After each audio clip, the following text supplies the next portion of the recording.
Hello, fanboys and fangirls. I hope some of you who are watching are, because I'm going to be confessing about my fanboyisms. And the earliest that I can remember, the proper passionate fanboyism was with one brand. On one hand, it was a motorcycle, the Honda Unicorn. Back then, it was like a revelation. Not because of the performance, yes, it was smooth and it was peppy, but it was the chassis that I remember. It showed you what lightness, flickability, precision, all of that meant. It showed you what cornering could be. And back then, when I didn't even know how to ride properly, and you didn't really go around testing handling per se, but it showed you that there is this facet that you should explore. You can dig deeper here. And on the other hand, with cars, it was the Honda City. And of course, the VTEC, which I was lucky to drive back then out on the expressway, which was pretty much new late at night. It was amazing. You felt like you were sitting at the cutting edge of automotive technology. And that made me a Honda fanboy. You looked up to Honda, you felt what they stood for, and that engineering prowess of theirs, you could feel it in their products, and you bought into that. And yes, I was a Honda fanboy, but I've been a fanboy of other brands at other times and for different reasons. I liked Honda's products for some things, and at other times, I've liked other products. Being a fanboy itself is not a problem. I think fanboyism is natural and fun. But the problem is when it starts becoming fanaticism. And that's very easy to differentiate between the two.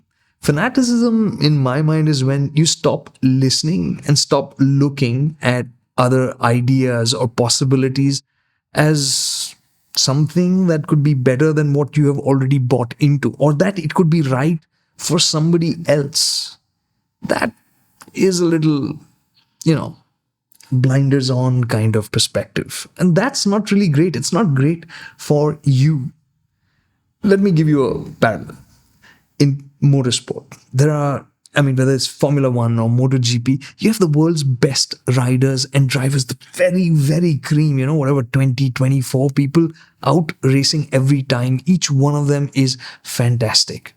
And we have our favorites. We buy into the idea of their personality, their skills, their abilities, and we have a favorite. I've had a favorite.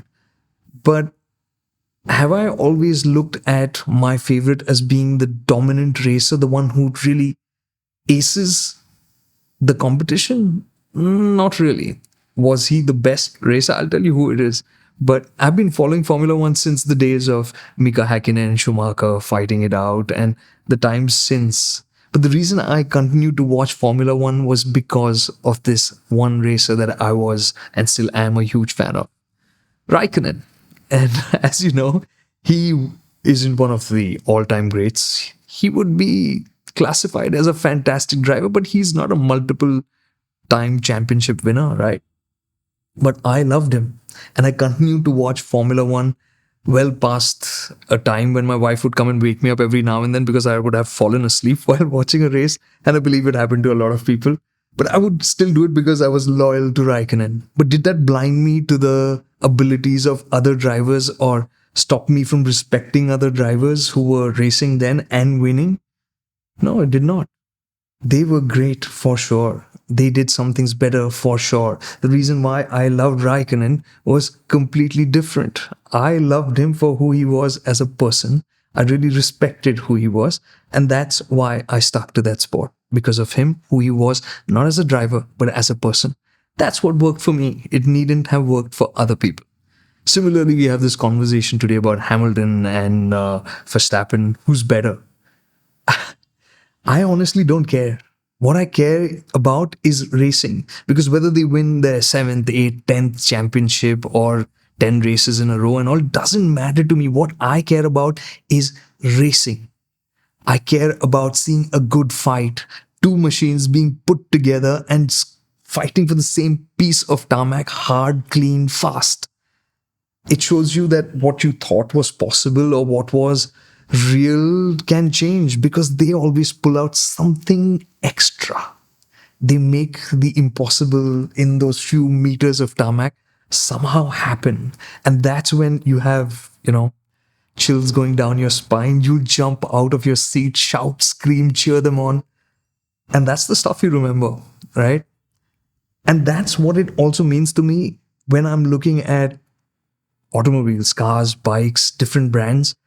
I'm always looking for that one product or that one brand that's going to go a little bit harder, try to do things a little bit better. So I may be a fanboy of, let's say right now, my Hayabusa, but I'm looking forward to maybe the next generation Busa being better or somebody else doing that better. It's with scooters, it's with hatchbacks, it's with SUVs, whatever it is, I will find something invariably, I will find something that I absolutely love. But that doesn't blind me to the possibility that somebody else will do it better or that somebody will make something that's more enjoyable. Why should it stop at one brand? Why should it stop at one product? It would be worse for us if that were to happen. For us, it is better when others keep raising the bar, right? So, like recently, we had this comparison between the Verna and the City. The funny thing was that people thought I was, on one hand, biased towards the City, and other people thought I was biased towards the Verna. And as the segment says, it's balance. We just provided you with our perspective on both the offerings, the good and the bad. We're not pitching one over the other. We're saying which does what, which does something better. And finally, you should be the one deciding. Yes, do I have a preference? I do have a preference. But the City will work well for people who are looking to hold on to their cars for longer, who have that trust and faith and reliability as a must-have, right? People who hold on for 10, 11 years. Hyundai has taken a different approach, right? Their cars, yes, they know people don't hold on to their cars for that much longer, so they're focused slightly differently on what they do better, on what they invest in. But was the Verna not impressive? For sure it was. I could look at both sides and appreciate both. Which one would I pick? I like the quietness of the Verna more than anything, and that's why I was convinced by it, despite the bad ride. So what did I walk into that comparison expecting the Verna to be better? No, I didn't. But I was pleasantly surprised that I did find that Hyundai to be more appealing. And that was a learning for me. It was a revelation. I was open to it. And like I told you right at the start, I fell in love with cities way long back, right? So it's just this question of being open and accepting other viewpoints, at least be willing to try them out and hear other people out. Check it out for yourself before sticking to your guns. Maybe you shouldn't be sticking to your guns. Maybe there is something else out there that's better for you. We're just going to be throwing ideas your way. We're going to be sharing our perspectives with you. But they are our perspectives from our side and with our likes and dislikes, which we try to share with you as much as possible. Right? So being a fanboy is great. Being a fanatic, well, that's a little bit on the edge for me. But choose what you want to be, but at least try and keep an open mind and have a great motoring life. That's what we'd want for you.